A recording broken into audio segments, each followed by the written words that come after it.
세상에 떠도는 기묘한 괴담들. 첫 번째 이야기, 고급 아파트에서 택배기사의 소름 끼치는 괴담. 저는 택배기사입니다. 며칠 전 제가 배달한 곳 중에는 아주 유명한 고급 아파트가 있었습니다. 그곳에 처음 배달을 갔을 때 그녀를 만났고요. 그녀는 그 아파트의 마스코트라고 할 수 있을 정도로 그곳에서 가장 미인이었습니다.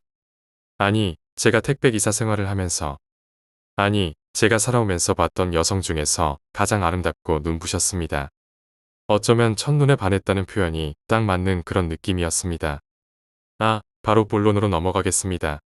제가 처음 그녀의 집에 배달을 갔을 때 그녀는 머리를 감다 나온 것인지 젖은 머리카락과 가냘픈 몸으로 저를 맞이했습니다.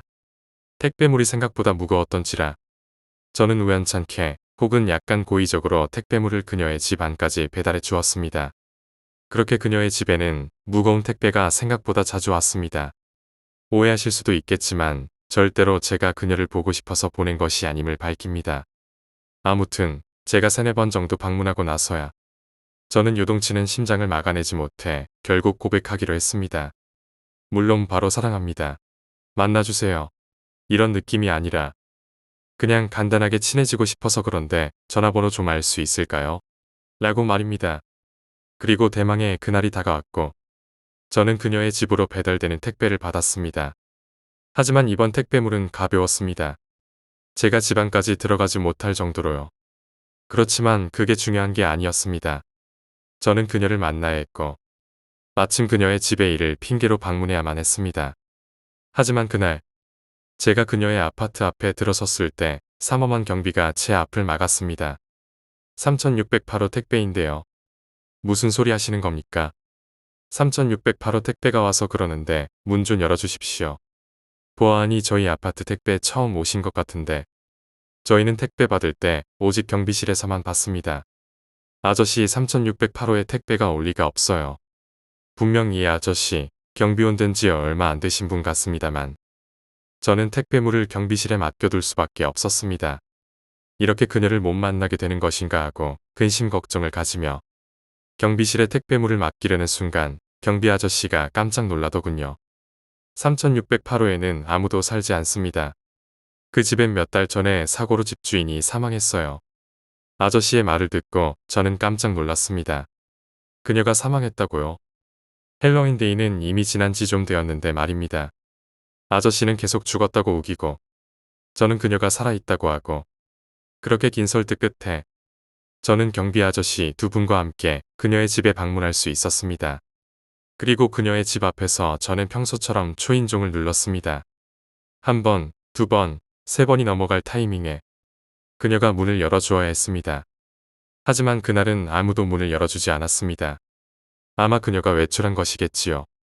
저는 어쩔 수 없이 택배물을 경비실에 맡기고 돌아가야겠다고 했지만 경비원들은 끝까지 그곳에 아무도 살지 않는다고 하더군요. 분명 제가 일주일 정도 전만 해도 그녀를 보았는데 말이죠.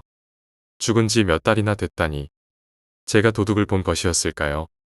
그렇게 저는 또 그녀의 집 앞에서부터 아파트 입구까지 다시 경비원 설득하기를 해야만 했습니다. 별로 즐기고 싶지는 않은데 말입니다. 경비원들은 제가 쉽게 설득할 수 있는 존재가 아니었습니다. 하는 수 없이 비장의 무기로 저는 CCTV를 보자고 했습니다. 지난주에 CCTV 정도는 충분히 볼 수 있었습니다. 그리고 CCTV 화면을 보는 순간 지난주 제가 나오더군요. 저는 승리의 세리머니 포즈를 생각하며 흐뭇한 미소로 CCTV 화면을 보고 있었습니다. 그런데 제가 그녀의 현관문 앞에 서는 순간 CCTV의 제 모습은 초인종을 누르지 않았습니다. 대신 내 집인 것처럼 그녀의 집 도어록 번호를 천천히 하나씩 누르더군요. 그리고 설마 했던 대로 문이 열렸습니다. 저는 경비원이 아니라 그녀의 현관문을 클리어시켰던 겁니다. 그녀의 집에 들어간 일주일 전에 저는 5분도 안 돼서 그녀의 집에서 나왔고 무흐한 미소를 짓더군요. 그 장면을 보는 순간 경비원들은 저와 눈을 마주치지 못했고 심지어는 저도 거울 속 제 모습과 눈을 못 마주쳤습니다. 하지만 그게 중요한 것이 아니었습니다. 저 경비원들은 그녀의 집으로 다시 한번 찾아갔고 경비원 아저씨들은 저보고 문을 열어보라고 했습니다. 제가 도어록 번호를 어떻게 알겠습니까? 제 기억으로는 그녀가 문을 열어줬단 말입니다. 저는 끝까지 모른다고 했지만 이번에도 경비원 설득하기는 해렌 난이도를 보여주더군요. 결국 경찰을 부르기 직전까지 오게 되었고 제가 끝까지 잡아떼자 열쇠공을 불러 그녀가 사는 집을 열게 되었습니다. 그녀는 외출한 것이 아니었습니다. 문을 여는 순간 저를 반긴 것은 그녀가 아닌 심한 향 냄새와 제 머리칼이 흔들릴 정도로 부는 바람이었습니다. 그렇게 찬 바람은 아니었지만 저와 경비 아저씨들은 등골이 얼어붙었습니다. 저희들은 집 안으로 들어갔고 자동으로 닫히는 문에 한 번 더 놀랐습니다. 거실에 들어선 순간 제가 발견한 것은 식탁 위에 놓여있는 쌓인 택배물들이었습니다. 네, 제가 한 겁니다. 라고 말하고 싶었지만 저는 분명 그런 기억이 없었습니다. 식탁 위 택배를 뜯어보니 그 안에는 돌멩이들이 들어있었습니다. 그래서 그렇게 무거웠던 거였습니다. 하나, 둘, 셋, 모두 안에 돌멩이들만 들어있었습니다. 그리고 문득 생각난 오늘의 가벼운 택배물. 저는 경비 아저씨가 들고 있던 오늘의 택배도 가져와 풀어보았습니다. 택배를 푸는 순간 진한 향 냄새가 제 코를 찔렀습니다. 오늘은 돌이 아니라 국화꽃이 들어있더군요. 한동안 벙쪄있던 저와 아저씨들은 잠시 묵념을 하고 집에서 나왔습니다. 그렇게 그녀의 집에서 나왔지만 저는 끝끝내 경비원 설득하기를 클리어하지 못했습니다. 제가 본 것들은 대체 무엇이었을까요? 저와 경비원들은 집에서 나왔지만 이상한 기운이 가시질 않았습니다. 밖에 나와서도 아파트 주변 공기가 묘하게 차가웠습니다. 경비원 중 한 명은 고개를 흔들며 이상한 집이네. 그 집 정말 문제 많아라고 중얼거렸습니다. 그 말에 다른 경비원이 말을 덧붙였습니다. 예전에 사고 났던 그 집 아닙니까? 몇 년 전에도 다른 사람이 살다가 이상한 일이 있었던 걸로 아는데 저는 그 말이 귀에 꽂혀 사고라뇨? 무슨 사고요? 라고 물었습니다. 그러자 경비원은 처음에는 망설이다가 사고가 아니라 사건이라고 해야 맞겠죠. 전에 살던 사람이 자살했거든요. 이유는 몰라요. 혼자 살던 사람이었는데 그 사람도 택배 같은 걸 잔뜩 쌓아두고 죽었답니다. 라고 말했습니다. 그 말을 듣는 순간 등골이 서늘해졌습니다. 그녀의 집에서 발견한 택배 상자들과 돌멩이들 그리고 국화꽃 모두가 무언가 연결되어 있는 듯했습니다. 저는 그녀의 집에 다시 들어가고 싶지 않았습니다. 하지만 그 집이 계속 머릿속에 남아 저를 괴롭혔습니다. 결국 그날 밤 저는 모든 것을 잊으려고 노력했지만 잠을 잘 수 없었습니다. 머릿속에 맴도는 것은 그녀의 미소와 마지막으로 본 국화꽃 냄새였습니다. 다음 날 저는 경비실에 있는 경비원에게 다시 전화를 걸었습니다. 혹시 그 집 관련 기록 같은 게 있을까요? CCTV 외에도 다른 거요. 경비원은 이상한 분이시네. 뭐 그렇게까지 알고 싶으신 거예요? 라고 말하며 그 집은 사고가 많아서 관리사무소에서도 관심이 없어요. 기록이 남아있더라도 우리는 확인 못 해드려요. 라고 딱 잘라 말했습니다.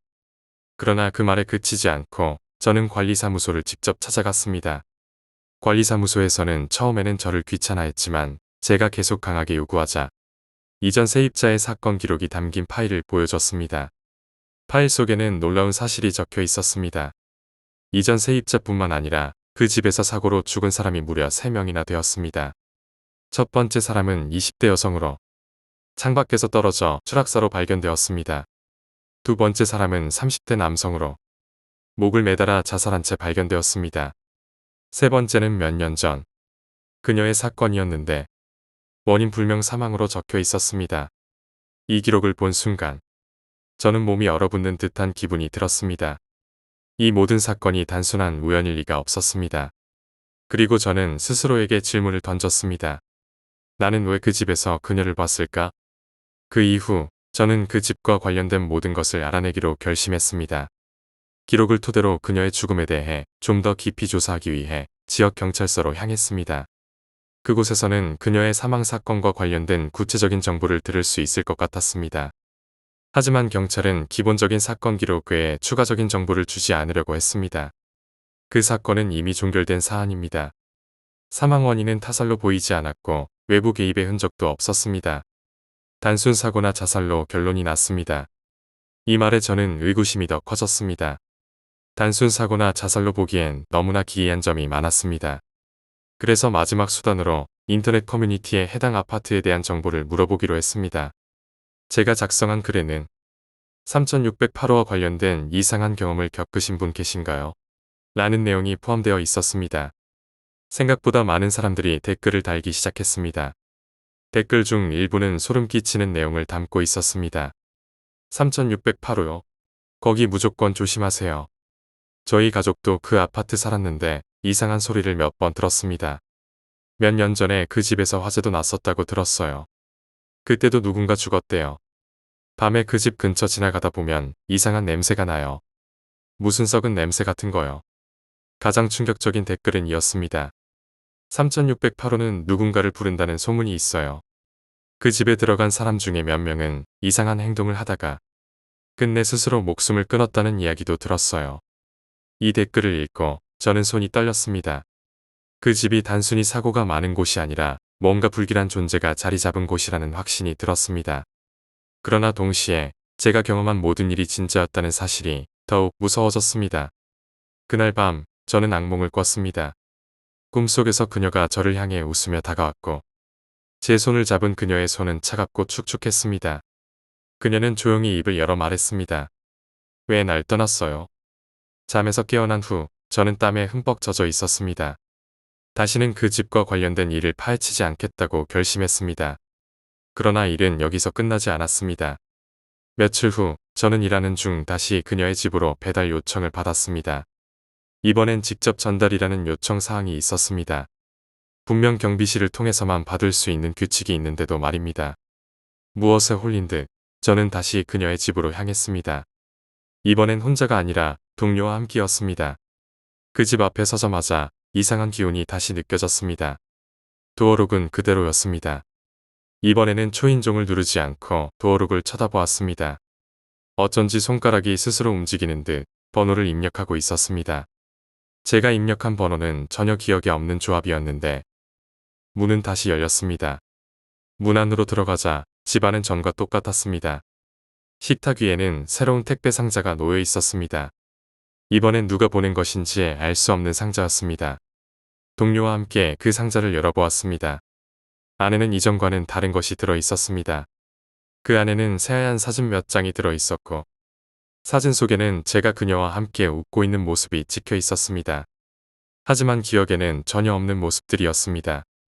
그 순간 거실의 전등이 깜빡거리기 시작했습니다. 이상한 속삭임 같은 소리가 들려왔습니다. 소리가 나는 곳을 따라가 보니 화장실 문이 조금 열려 있었습니다. 그 문 틈새로 뭔가가 빠르게 움직였습니다. 저와 동료는 비명을 지르며 문을 열었지만 안에는 아무도 없었습니다. 그런데 바닥에는 물 웅덩이가 생겨 있었고 웅덩이 안에는 긴 머리카락이 떠 있었습니다. 그 순간 문이 갑자기 닫혔고 전등이 완전히 꺼졌습니다. 온 집안이 어둠에 휩싸였고 차가운 손이 제 어깨를 잡았습니다. 뒤돌아보았지만 아무것도 보이지 않았습니다. 그 손의 감촉은 너무나 생생했지만 그곳에는 아무것도 없었습니다. 그 이후 저는 그 집을 떠나지 않을 수 없었습니다.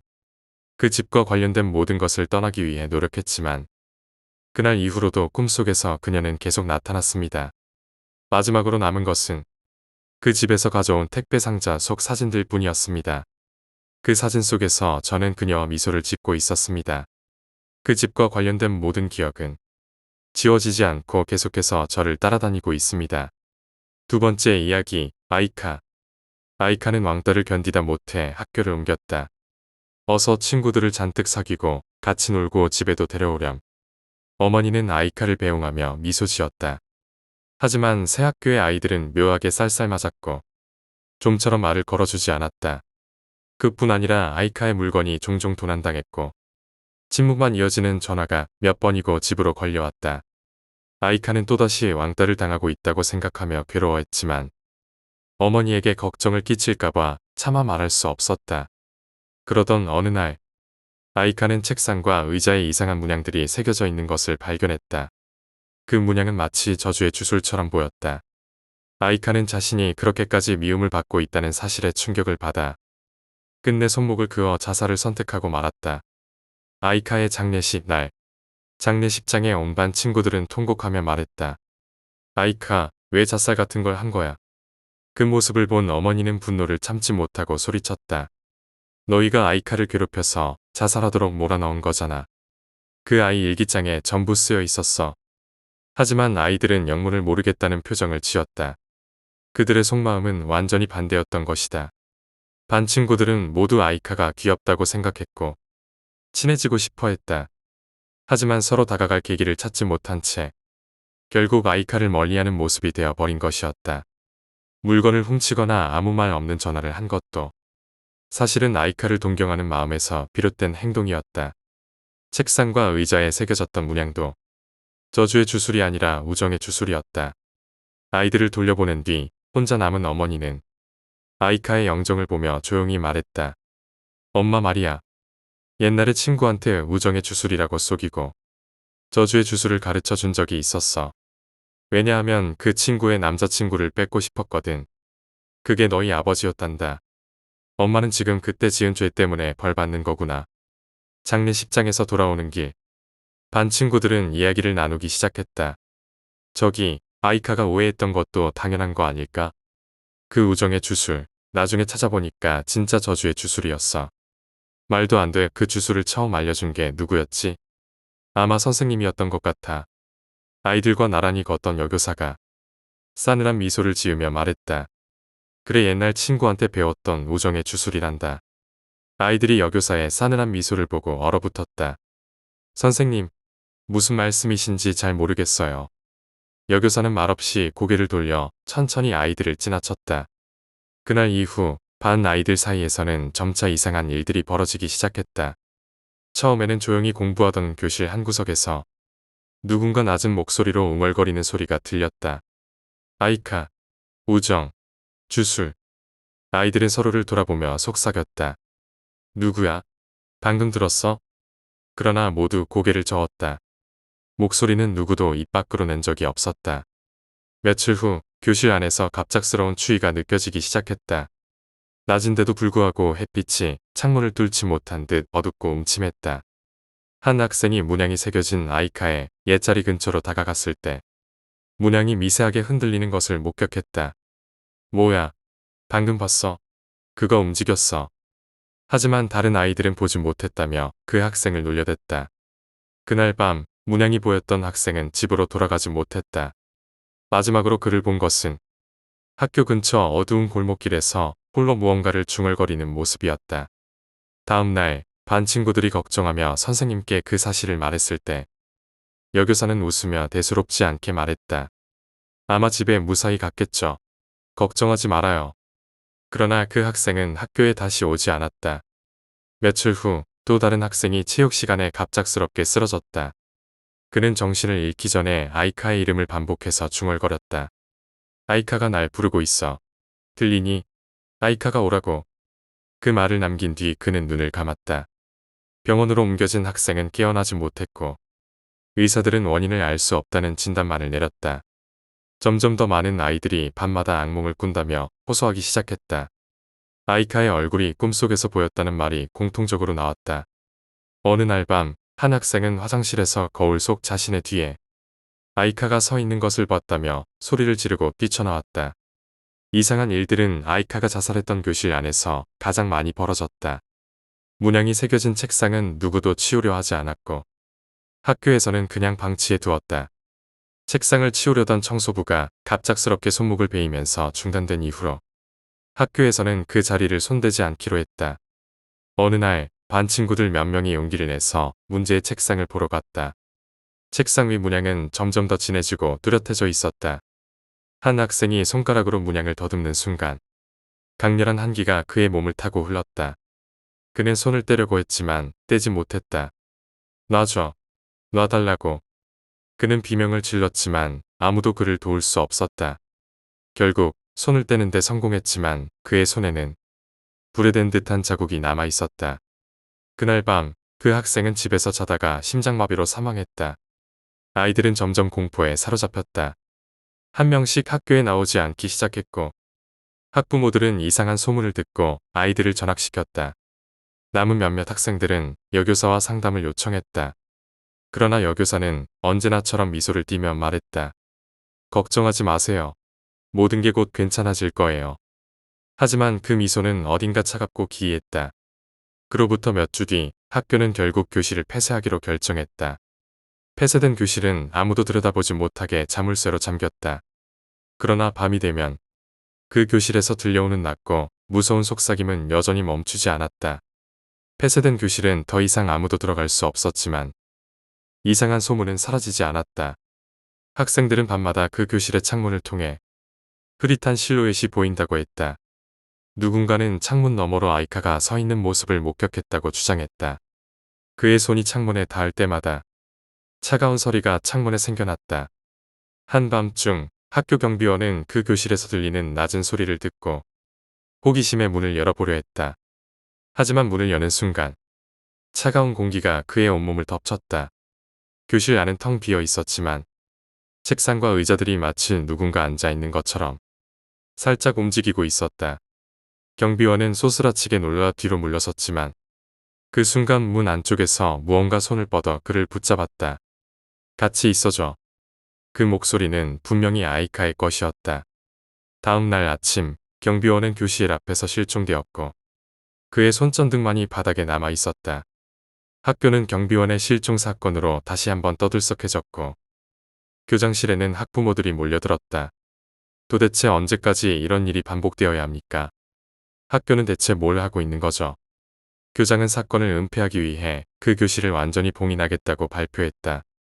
그러나 봉인 작업을 하던 작업자들은 하나같이 이상한 경험을 했다며 입을 다물지 않았다. 책상 위에 있던 문양이 우리를 보고 있었어요. 한기가 느껴지더니 누군가 내 귀에 무언가 속삭였어요. 결국 봉인 작업은 중단되었고 학교 측은 봉인 대신 해당 교실을 철거하기로 결정했다. 교실 철거 작업이 시작된 날 학교 주변에는 갑자기 검은 구름이 몰려들었다. 강풍이 불고 이상한 소리가 울려 퍼지며 작업자들은 철거를 멈추고 뒷걸음질 쳤다. 이건 뭔가 잘못됐어. 여길 더 건드릴 수 없어. 작업 반장은 철거 작업을 포기하고 현장에서 도망쳤다. 그날 이후 폐쇄된 교실은 더 이상 학교의 일부로 여겨지지 않았다. 아무도 그 근처에 가지 않았고 교실이 있던 자리는 방치된 채 그대로 남아 있었다. 몇 년이 지나도 그 자리는 아무도 손대지 못했다. 학교는 문을 닫았고 지역 주민들 사이에서는 그곳이 저주받은 땅이라는 소문만이 떠돌았다. 밤이 되면 그 교실이 있던 자리에서 여전히 낮은 속삭임이 들렸다. 누군가 들어가 보려 할 때마다 싸늘한 기운이 사람들의 발걸음을 붙잡았다. 같이 있어줘. 그 목소리는 영원히 멈추지 않을 것처럼 계속되었다. 몇 년 후 학교는 완전히 폐교되었고 폐쇄된 교실이 있던 건물은 철거되지 않은 채 방치되었다. 그 자리는 더 이상 사람들이 드나들지 않는 금단의 장소로 남았다. 하지만 호기심 많은 몇몇 사람들이 그곳의 기묘한 이야기를 듣고 탐험에 나섰다. 한밤중 유명한 심령 블로거가 폐교를 찾아왔다. 그는 카메라와 녹음 장비를 들고 그 교실이 있던 곳으로 들어갔다. 오늘은 이곳에서 밤을 보내며 이 소문의 진상을 직접 확인해 보겠습니다. 그는 영상 촬영을 시작하며 어둡고 차가운 복도를 지나갔다. 교실 앞에 도착했을 때 녹음 장비에는 이상한 잡음이 끼기 시작했다. 씩, 같이 있어줘. 블로거는 멈칫하며 귀를 기울였다. 누구세요? 아무런 대답도 들리지 않았다. 그는 용기를 내어 봉인 등 문 앞에 서서 천천히 문을 열어보았다. 그 순간 교실 안에서 강렬한 한기가 그를 덮쳤다. 카메라 화면이 갑자기 흔들리더니 이상한 형체가 나타나고 사라졌다. 그는 황급히 교실로 들어가 조사를 시작했다. 책상과 의자는 여전히 누군가 사용 중인 듯 가지런히 놓여 있었다. 책상 위에는 문양이 선명하게 남아 있었고 그 문양이 마치 살아있는 듯 꿈틀거렸다. 블로거는 문양을 자세히 찍으려 카메라를 들이댔다. 그 순간 문양에서 검은 연기가 피어오르며 그의 손목을 휘감았다. 놔줘. 뭐야 이게. 그는 카메라를 떨어뜨리고 몸부림쳤지만 연기는 점점 그의 몸을 감쌌다. 그의 비명 소리가 교실 안에 메아리쳤고 그 후로 그의 모습은 어디에서도 볼 수 없었다. 다음 날 폐교 주변을 지나던 주민들이 교실 창문을 통해 이상한 장면을 목격했다. 블로거가 사용하던 카메라가 책상 위에 놓여 있었고 카메라 화면 속에서는 블로거의 얼굴이 서서히 일그러지며 고통스럽게 웃고 있었다. 그 이후 그 폐교는 완전히 출입 금지 구역으로 지정되었다. 하지만 소문은 끊이지 않았다.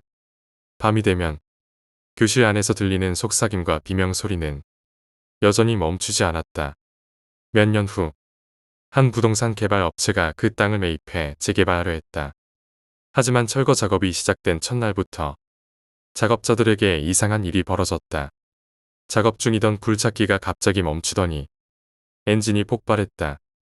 운전사는 차가운 손길이 자신의 어깨를 잡았다고 증언했다. 뭔가 내 바로 뒤에 서 있었어요. 눈으로 보진 못했지만 분명히 느꼈어요. 이후에도 철거 작업은 번번이 중단되었고 결국 개발 업체는 계획을 포기했다. 그 땅은 다시금 버려졌고 주민들은 그 근처를 지나가길 꺼려했다. 폐교가 있던 자리는 점차 어두운 기온에 잠식되며 누군가 지나치기만 해도 싸늘한 한기가 느껴졌다. 같이 있어줘. 그 목소리는 여전히 밤이 깊어질수록 더 선명하게 들려왔다. 세 번째 이야기, 아버지. 내 아버지는 소설가셨다. 역사의 고증을 활용한 팩션을 주로 썼던 작가로 문단에서 제법 이름을 알린 분이었다. 어릴 적 나는 그런 아버지를 동경했다. 하지만 집안 형편이 어려워지면서 그를 미워하기도 했다. 그러나 시간이 흘러 그가 얼마나 멋진 사람이었는지를 깨닫게 되었고 나 역시 아버지처럼 되고 싶다는 꿈을 품게 되었다. 그 꿈을 이루기 위해 고등학생 시절 나는 원고지와 펜을 잡았다. 어쩌면 공부라는 현실을 회피하려는 핑계였을지도 모른다. 아버지는 내 결정을 반대했다. 처음엔 이 직업의 경제적 어려움을 얘기하며 설득하려 했고 창작의 고통과 냉혹한 비평, 상위만이 성공하는 현실을 들어 내 뜻을 거꾸려 했다. 고등학교 3학년이 되던 해 아버지는 아직 늦지 않았다며 공부를 다시 시작하기를 권했다. 하지만 내 결심은 단호했다. 그는 한숨을 쉬며 말했다. 너에겐 재능이 없어. 나는 그 말을 믿지 않았다. 내가 그의 피를 이어받았는데 재능이 없을 리가 없다고 생각했다. 아버지가 나를 걱정해 일부러 한 말이라고 여겼다. 그래서 나는 끝까지 뜻을 굽히지 않고 이 길을 걸어왔다. 그러나 이 길은 결코 쉽지 않았다. 고등학교를 졸업한 후 방구석에 틀어박혀 2년간 글만 썼지만 아무런 성과를 거두지 못했다. 문단에 들어가려니 철저한 고증에 기반한 현실 소설은 내키지 않았고 장르문학에 도전하려니 나보다 훨씬 재능 있는 신인과 기성 작가들이 넘쳐났다. 그럼에도 나는 포기하지 않았다. 열등감과 좌절 속에서도 글을 썼다. 결국 22살에 내 이름으로 된 책을 출판했지만 그 책은 거의 팔리지 않았다. 그래도 상관없었다. 이후 3년간의 폐관 수련을 거쳐 이번에는 꽤 유명한 출판사에서 책을 내게 되었다. 나름의 재기를 이룬 셈이다. 오늘은 내 담당 편집자가 책에 대해 이야기하고 작가의 말에 실을 인터뷰를 하기 위해 집으로 오기로 했다. 그는 오전 10시에 도착한다고 했지만 나는 설레는 마음으로 9시부터 현관문을 열어놓고 그를 기다렸다. 10시 10분. 드디어 전화로만 목소리를 들었던 그를 처음 만나게 되었다. 그는 나보다 4살 많아 보이는 남자로 경어를 쓰며 내게 다가와 말했다. 안녕하세요. 작가님 오늘 처음 뵙죠? 사람과 오랜만에 말을 하려니 어색했다.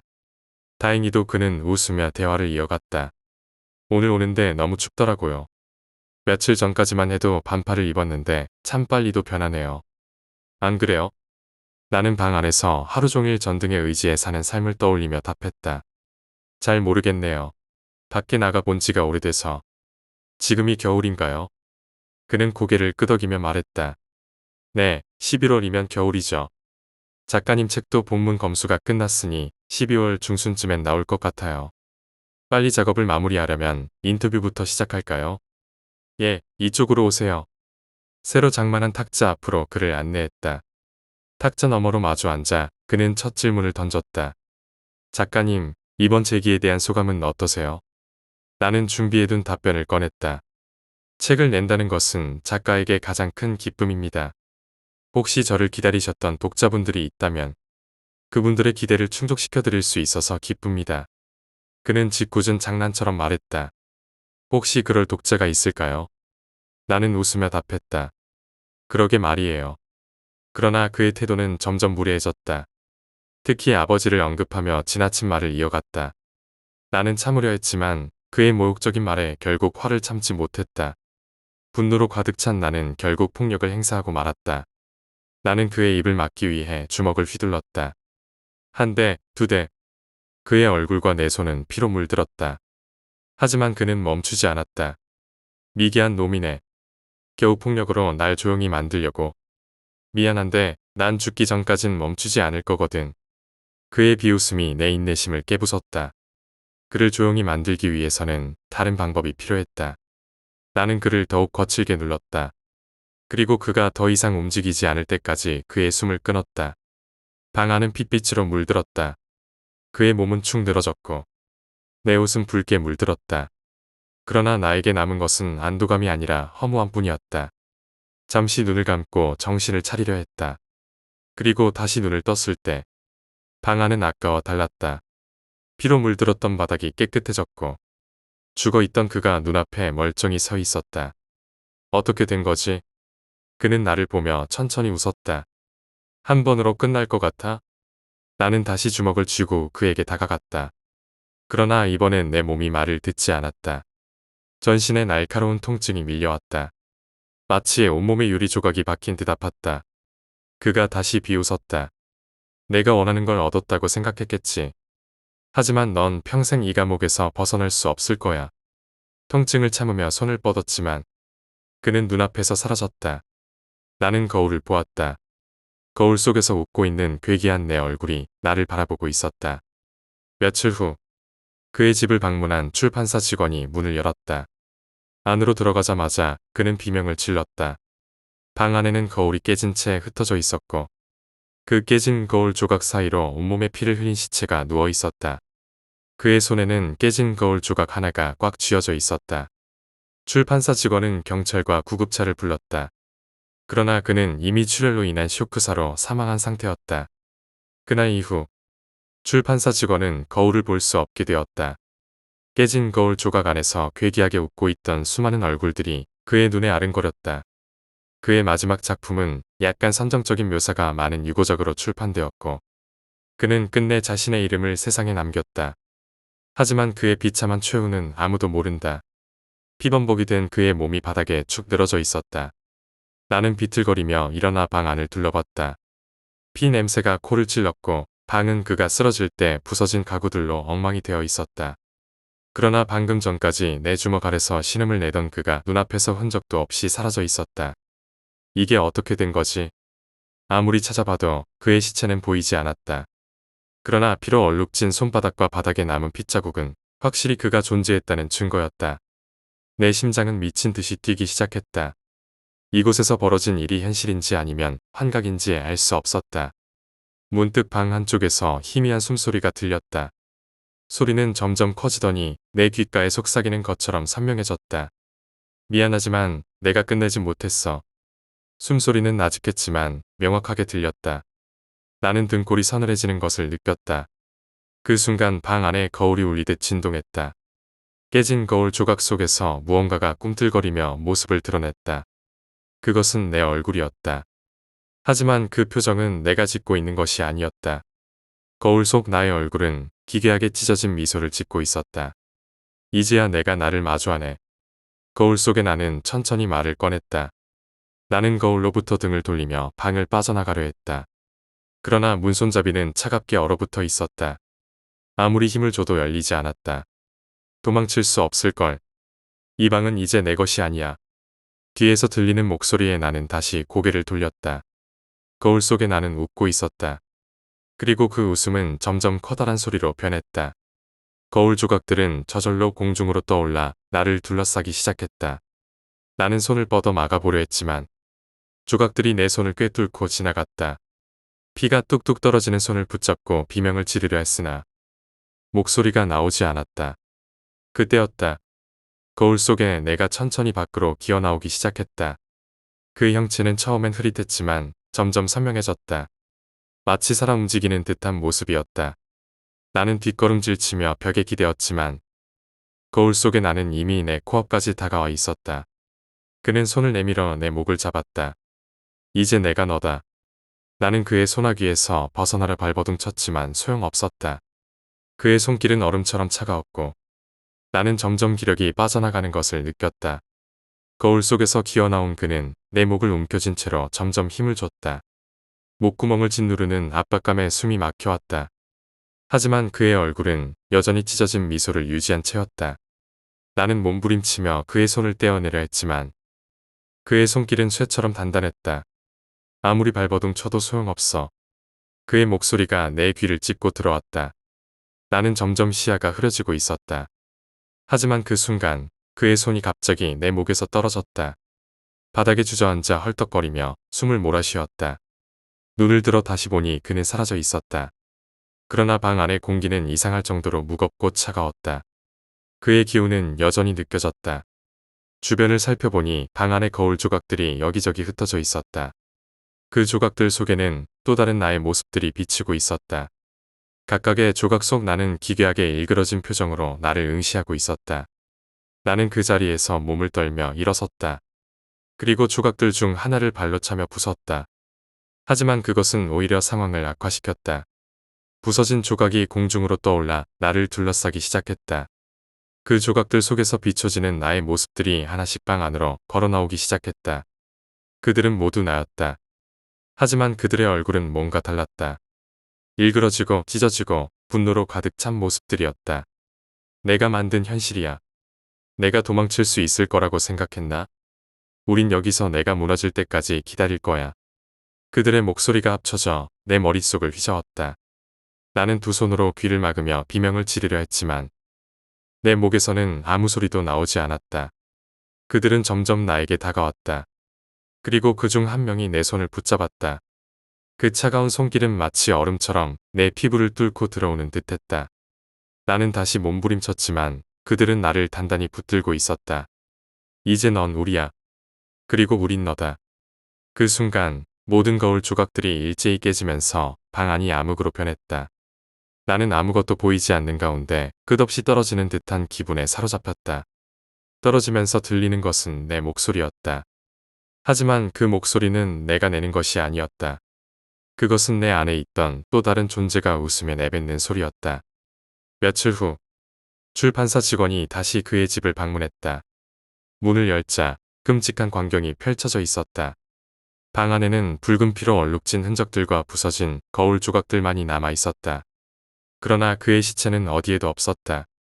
경찰과 구급대가 도착했지만 어디에도 그의 흔적은 발견되지 않았다. 오직 방 안에 남겨진 한 문장만이 모든 것을 설명하려 했다. 피로 쓰여진 그 문장. 거울 속의 나는 이제 현실에 있다. 이후 그의 행방은 끝내 밝혀지지 않았다. 하지만 그 사건 이후 그의 책은 예상 밖의 폭발적인 인기를 끌었다. 그 책을 읽은 사람들 중 일부는 이상한 증상을 호소하기 시작했다. 거울 속에서 누군가 자신을 바라보고 있다고. 그리고 그 목소리는 점점 그들을 부르고 있었다.